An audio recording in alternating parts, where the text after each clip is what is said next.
Hello and welcome back to the Perfectly Imperfect Duo, who have been, what would you say, missing in action for a little while. And I would like to take full responsibility for that.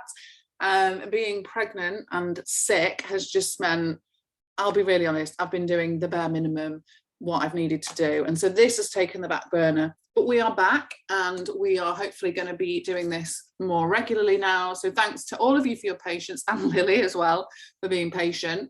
So today we are coming back with, again, a very popular topic that we both get asked about a heck of a lot and both have personal experience of, which is talking all about our physical symptoms.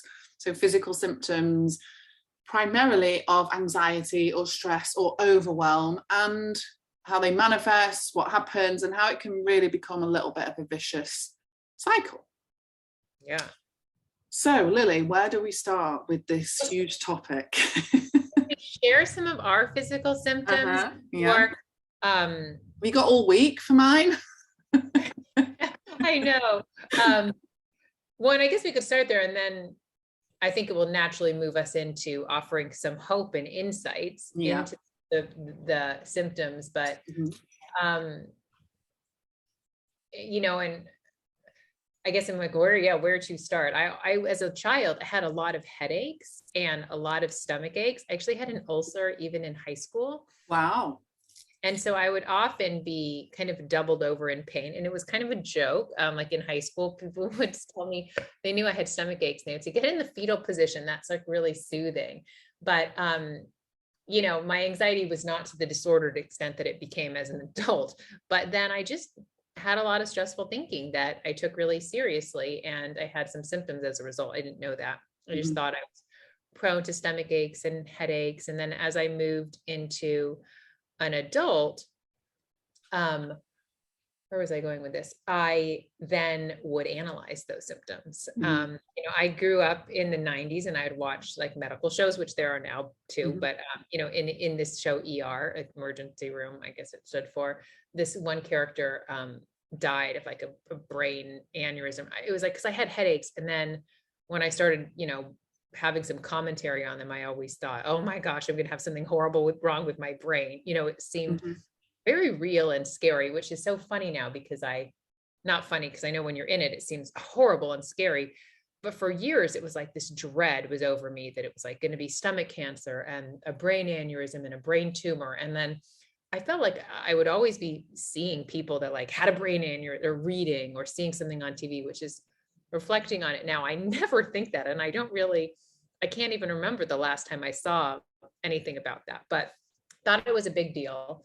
And throughout my life, I had various stages where I then keep a headache diary because and I would think, oh, how long did this one last? And then I would try like the anti-headache diet. And I was always tweaking my diet, always eliminating and food combining, because I would notice a theme, where it was like around the springtime, all of my symptoms, but especially my stomach and like really difficulty with digestion and just like aching, stabbing stomach pains. It would make it really hard. And it started, I would notice it would be in the spring because in college, it would be like finals. And then I was always in college or working in a school. And so I would notice that when it would really ramp up and I would start really overanalyzing what I was eating, and I know that there is some correlation, but for me, honestly, it is my thinking, the stress around it, that really made the biggest damage. It didn't matter what foods I was combining, but other littler symptoms, I would have eye twitches, like a lot of eye stuff that I didn't realize, like numbness, tingling. And then, when I had my first panic attack, 10 or 11 years ago, mine involved derealization, which I didn't even know that word, but like feeling of unreality and like I was losing my mind, which was my ultimately scariest one. And then I would obsess around that and try to prevent it. But I'm trying to think of other symptoms, but those were some of and then I would hold my breath unintentionally. Even before I don't know if it was before the panic, I guess it must've come in after. And then my chest would ache and my breathing would be so off, but I very, very innocently, I love how I heard Dr. Pettit say something innocently underlined 100 times.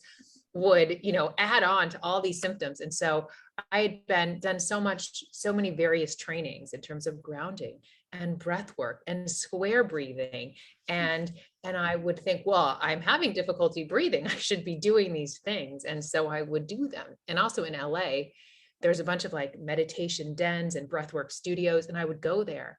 And I literally then I would get to a place where I would not know how to breathe just effortlessly. My breathing became a big thing. And so I would have, I think the longest it would get was like 3 weeks, where I would just be completely obsessed, you know, have a real obsession and focus on my breathing. And it's like something that just happens. It's supposed to happen effortlessly, but I just would be so focused on it that it would make me feel crazy.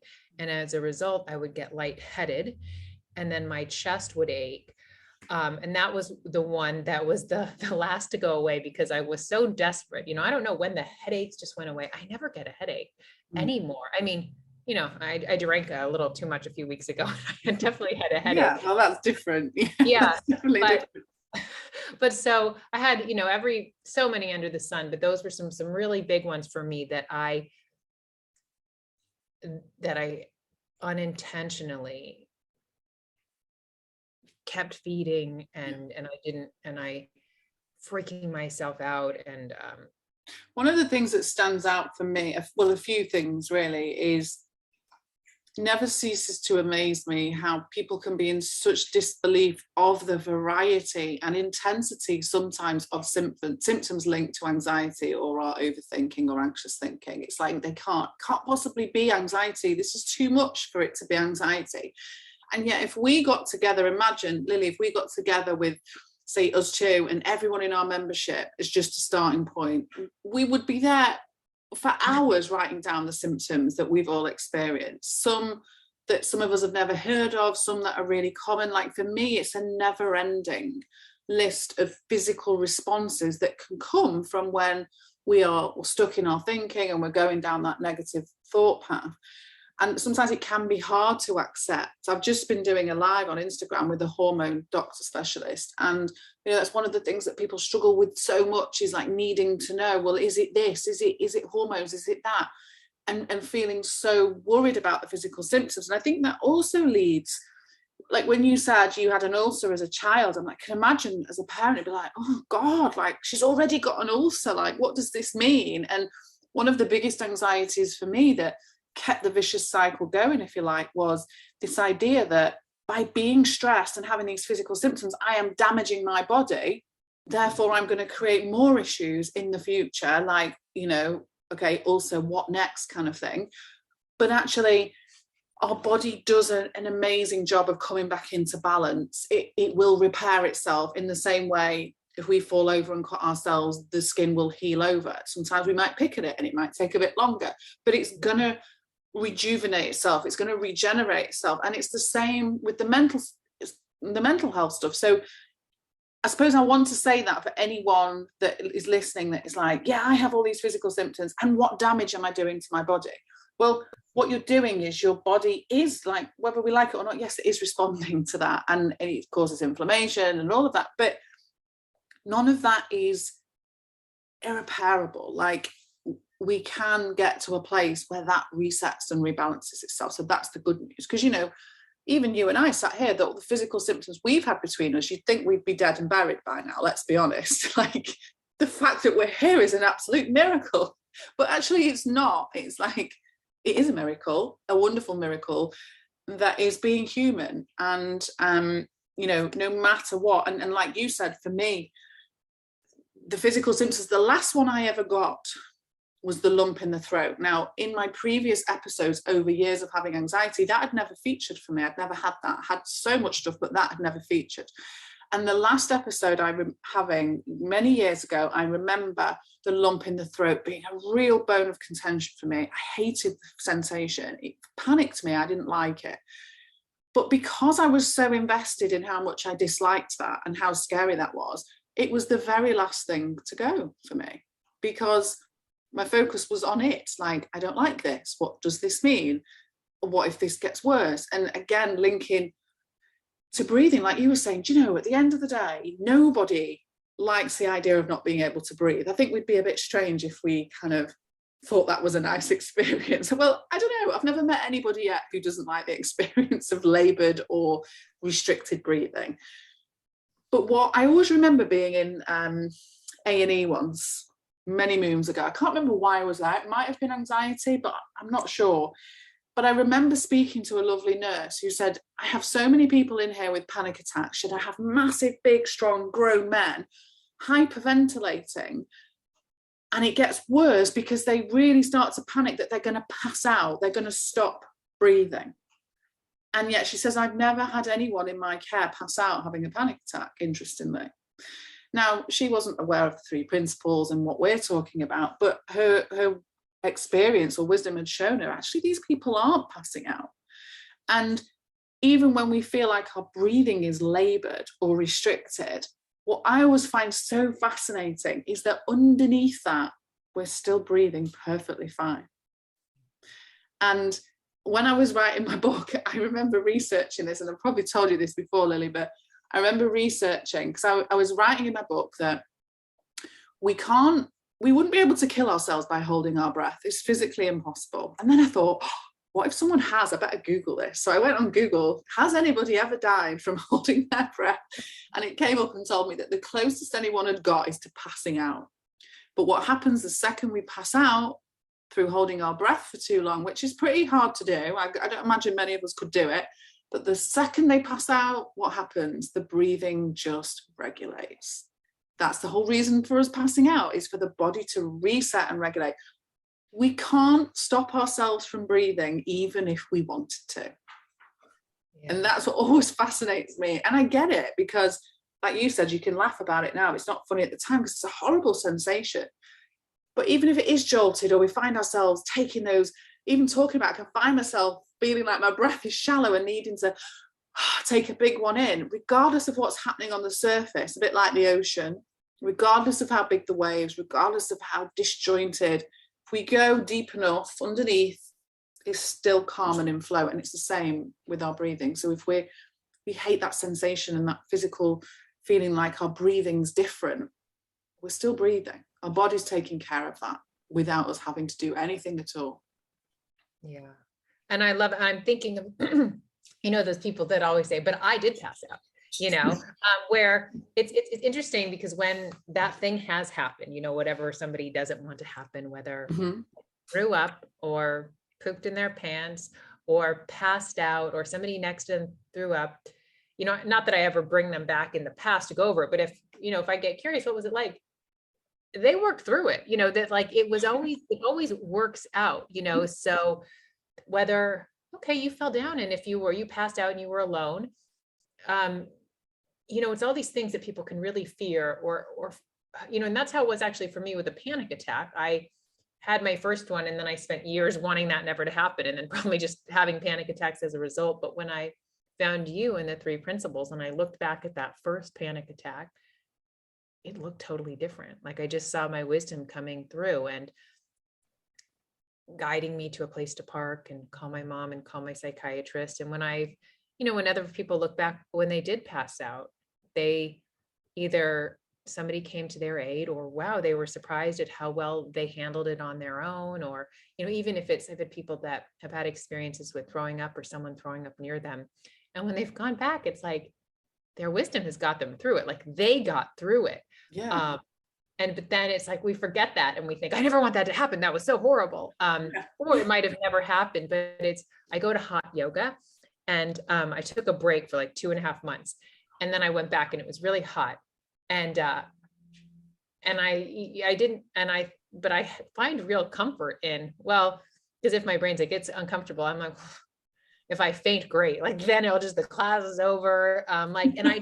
There's literally a 0 on the anxiety. I'm like, well, I might as well. I mean, and if I take breaks and I sit down and I take water, but there's literally no fear, because I'm like, well, if I push myself, my body's just going to let me know. And until then, I'll just keep on doing it. But before, I think when people, if they have like a lot of worry of exercise, it's like our body, I know this was kind of a tangent, but, symptoms, I've really come to see them as love letters. When I first heard Dr. Pettit say that, I was like, what is this bullshit?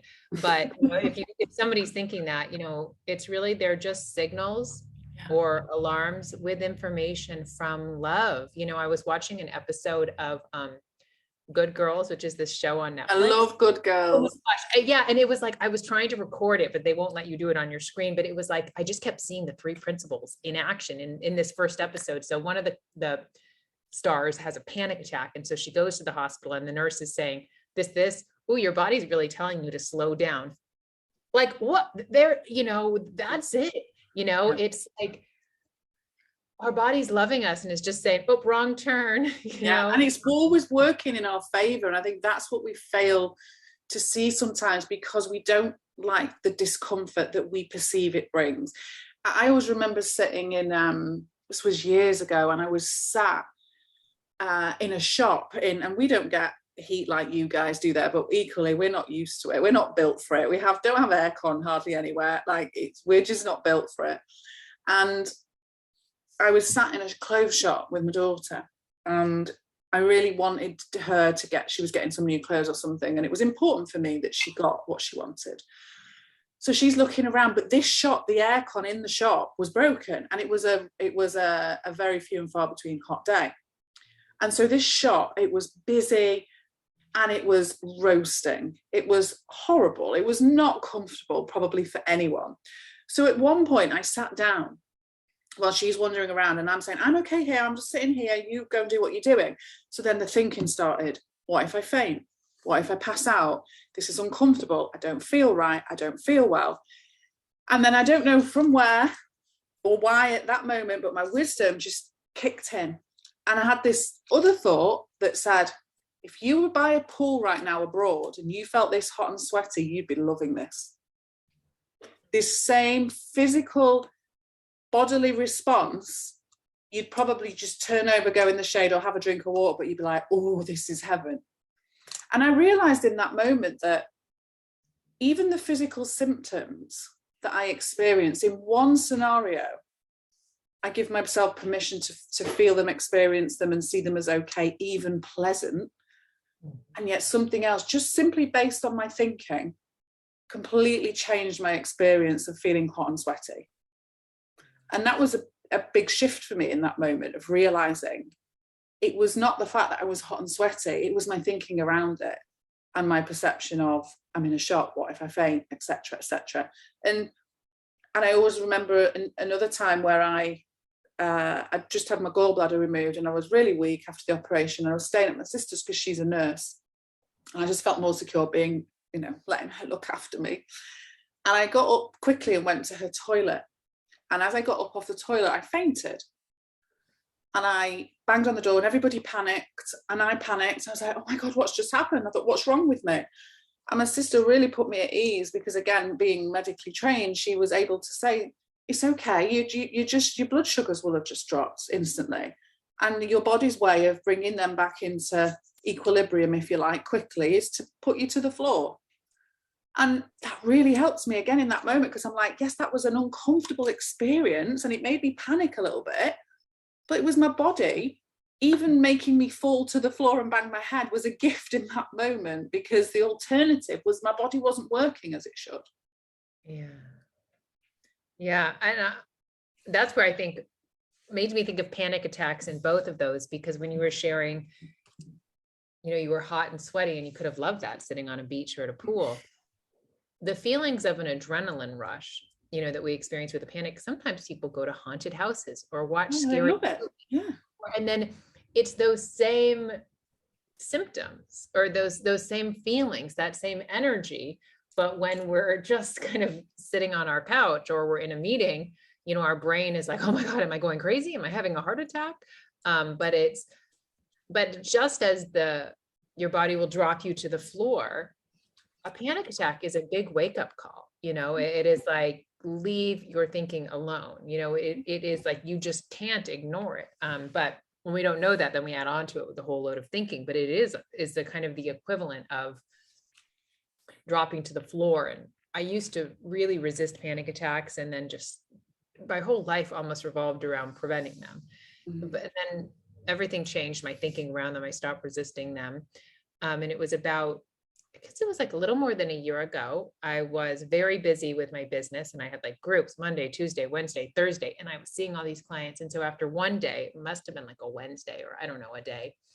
And I had a very busy day. And then I was watching Harry Potter with my kids, and the state that I was in, Harry Potter seemed like very overwhelming. And I, was just like, and I went to brush my son's teeth and I felt just really off. And I had a thought, I'm going to have a panic attack. And then I was like, oh, because I didn't hear the signals. I didn't hear the love letters until that moment. But my thinking about a panic attack, that it is truly a gift, it is a wake-up call.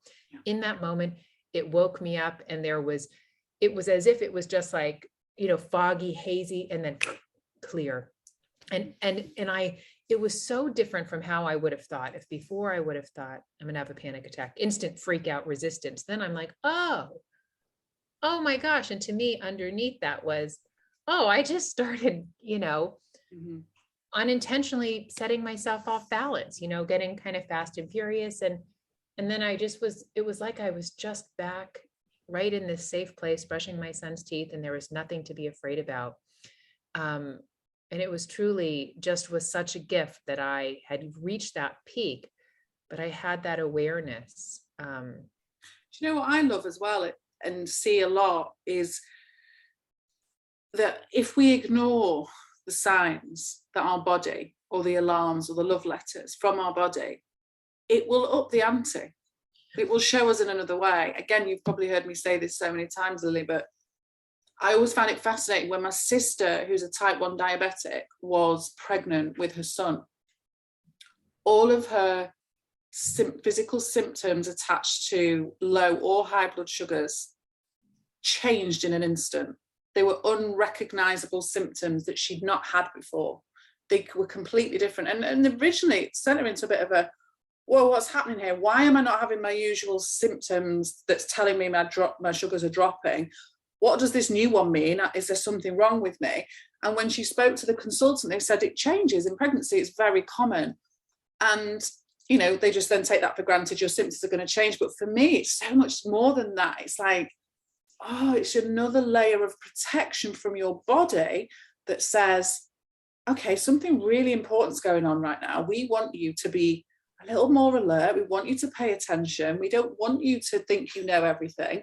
So we're going to shift your symptoms around so that you pay attention to take care of your baby. And for me, again, it was a huge inconvenience for her, and also a bit scary, because she's like, I don't recognize any of this. What's happening? How am I supposed to know when my sugars are dropping? It's like, well, actually, you need to check more manually now. And it was almost like her body was making her pay more attention.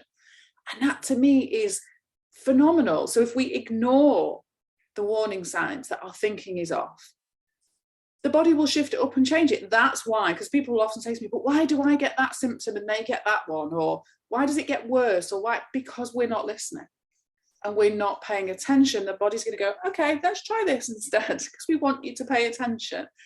And again, for me, that is just what a gift that our body is able to even do that for us. Yeah, I know. I used to think of the symptoms as something's wrong with me. I'm broken. But now it's like, we're the opposite of broken. Look at what a miracle, what a gift that our body's going to be like, oh, now you're going to have some brain zaps, some eye twitching, a lump in the throat. It's like our wisdom, our body just loves us so much. It's like, hey, you are innocently misusing this beautiful gift of thought. You're innocently, taking your thoughts so seriously, the unpleasant thoughts. And I used to think I was going to find the diet, the therapy, the meditation, like the perfect me who would never feel off, like if there was something. And I think I thought there was something. So I just feel pleasant and happy and just even, now kind of what would be a robot. If you weren't ever feeling off, you're not human and you're not working right. Yes. But now, most of the time I feel really good. I feel pretty good. I feel pretty present. I sleep really easily. I feel good, but I still can get busy, in my life, in my head, and I can experience a symptom, but I'm like, oh, okay, feedback received, and it can change. And it is just truly a gift. It's just like,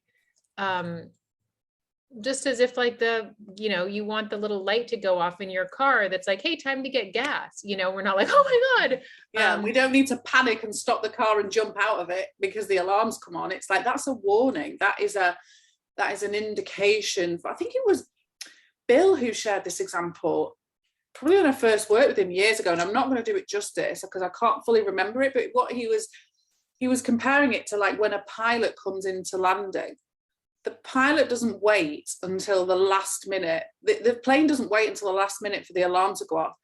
The alarm will start beeping when that plane goes off course, miles and miles away from the runway, because it doesn't want to be then slamming on the brakes at the last minute with potentially crashing into something. And our bodies, we do get alarm systems and warnings really early on, a lot earlier than we often realize. And for me, part of my healing, if you like, was about recognizing those much more subtle, the beginnings of, okay, something is slightly off here, but also realizing I wasn't off, my thinking was off.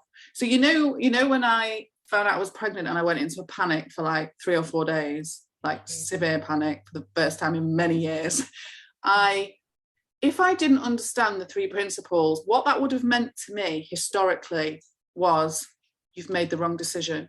You shouldn't have got pregnant. This physical symptoms you're experiencing right now is telling you you have made a horrible mistake.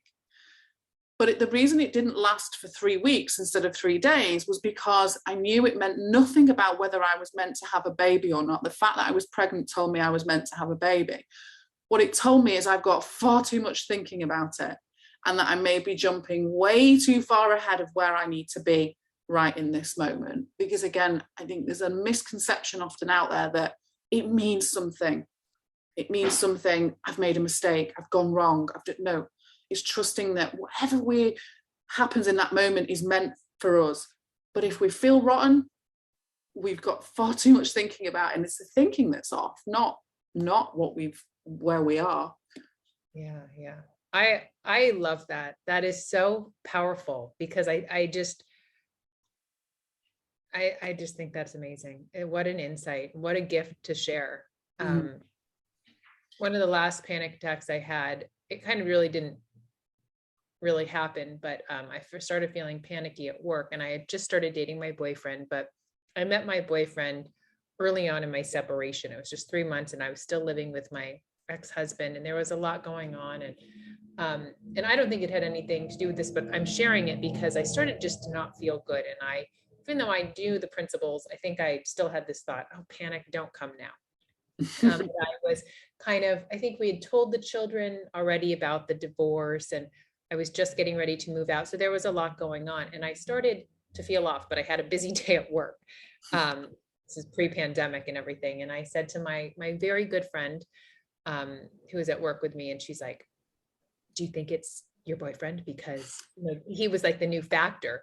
And then I had some thinking about that, but it was like, and then I just instantly knew, no, it has nothing to do with that. It wasn't like, oh, it just made me think of what you were saying. No, I just had a lot of thinking going on. And it wasn't like, oh, this is a sign that you shouldn't be dating.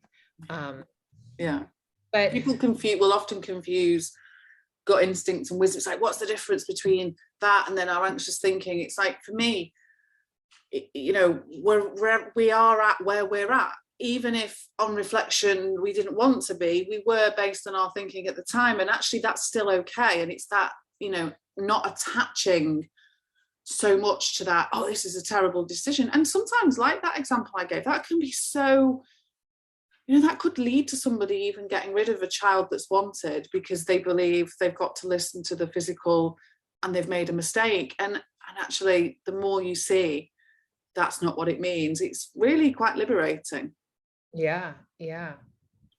Well, it really is. And also because our wisdom is never judgmental. It's never urgent. It's never scary. It's just as full of love, and it's never going to be like, you have to do this.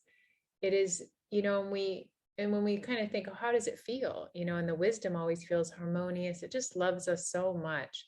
And when you were talking about hearing the symptoms earlier, those subtle ones, how I notice it now is I start to get irritated, you know, and Dr. Pettit always shares that of like, that first one is like losing contentment.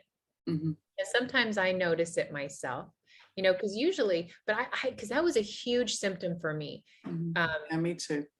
Extreme irritation with, having one child was easy for me. When I had the second, a combination of things, and I would get really, really angry. I felt really scared and out of control, especially driving with two children if they were talking in the back, and just because I had panic and driving, and but so just extreme irritation and rage and anger.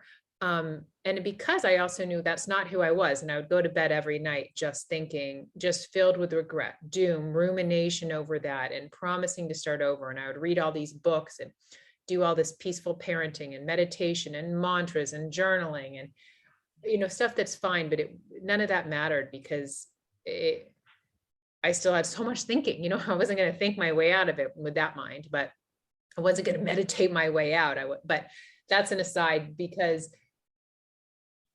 right now, most of my parenting and my experience with my children is one of love, one of ease, one of presence. You know, not 100%, because sometimes, but when I start to feel irritated, I know it's not about them. That's just, oh, my mind got busy. And so that's an early sign for me of, oh, just to kind of pause and get quiet and get curious. And show yourself compassion and consideration and love in those moments, because it's so easy, isn't it, when we believe we shouldn't be doing something, or I shouldn't be impatient with my children, I shouldn't be shouting at them, I shouldn't be like, oh, okay, we know we shouldn't really be shouting at our children, but we've all done it. Well, I have, and then regretted it afterwards. But the regret just keeps the pressure and the agitation and the cycle, when actually that's the time when we need to be given some reassurance to ourselves and compassion, like, okay, you know, you did your best in that moment, given your thinking, and this second forward is a new, fresh opportunity to see things differently and to not experience that. Yeah. So then you start to see, those little tiny little subtle things, but it's whatever. I know, because sometimes if people start feeling good, or they have a time and they don't have any symptoms, and then they think that they've gone backwards, you know, or they've like, oh, progress is lost, I can't believe it, you know, whether it was a panic attack, or now their stomach hurts, or they're, you know, they had the lump in the throat. That's the time that you need so much compassion, and also just, you know, it is just part of the human experience. But, you know, Dr. Pettit also said sometimes it's, oh, my level of understanding, you know, might not be up to this challenge that I'm facing. And it's just an opportunity to go deeper into our understanding and love for how we work as human beings, you know, where it's the last thing we need is to add on to it with thinking and with judgment, or with, you know, the brain trying to analyze. And is it like, is it the hormones? Is it the food that I'm eating? Is it this, you know? Yeah. And I think what would be a lovely way to round this up, because we could talk about this forever, and it's one of my favorite subjects, because I know it can be so life-changing for people with the understanding, is what you just touched upon there, is that feeling that we're all desperately searching for at times.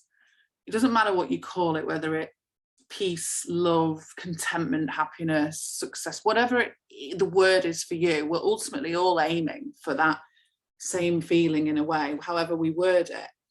But that feeling of love, which I see it as love now for me, is a place of non-judgment. And yet we so frequently attempt to judge our way there quicker, or judge why we're not quite there yet, or and if you think about that, it's like, how can we experience a feeling of non-judgment through judgment? And that was also a big change for me. It's like, I can't judge my way to a place of non-judgment and a feeling of peace and neutrality and contentment of non-judgment, I'm not going to get there through judging myself. It's like going in the opposite direction of where you want to be. And I think that can also be a big change when we start to realize, oh, I'm much more likely to get to that place, that feeling that I'm after, by being kinder and more loving to myself. Yes, I know. And it goes in the opposite, because if we think to that point, but I just had a panic attack and I left the meeting. I just yelled at my kids. I just said no to my sister's baby shower. I'm just going to be, the last thing I want is to, how can I love myself here? Well, how can you not? I mean, that's when we need that love. And I think people would be so surprised, because I think people think, oh, if I'm, kind of like, if you just love yourself, what are you just going to be, a lazy lump and like lie in bed all day? And it's so true. It's like, when we love ourselves, we're going to go out and shine our light in the world, and be so kind.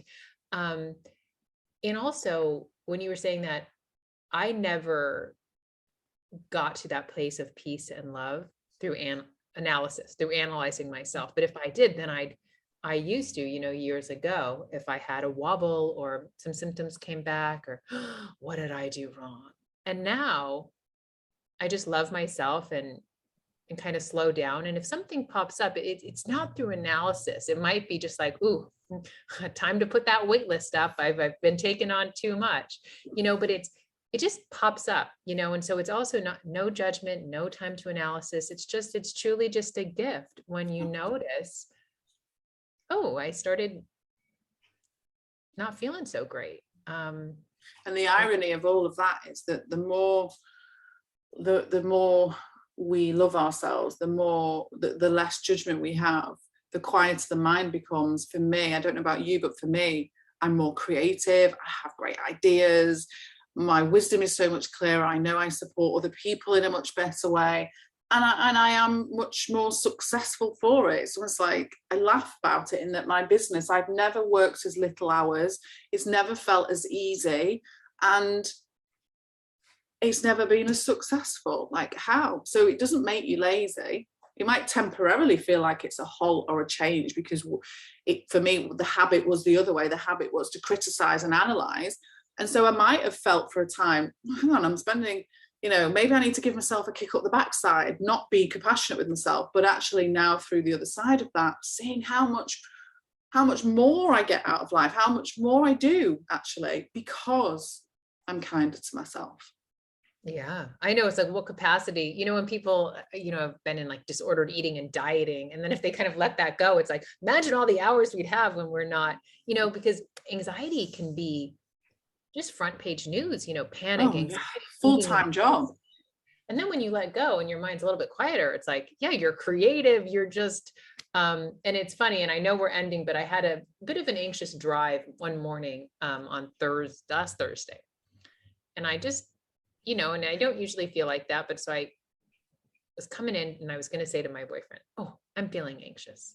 And then as it was, my wisdom popped in and it was like, why would you say that? Because, all right, you felt anxious for a few seconds in the drive, but the majority of that hour-long drive, weren't you laughing, listening to a podcast? And it was like, why was I going to pick that out? Of like, I could have shared so many things. Oh, I'm feeling hopeful. I'm feeling excited for my day.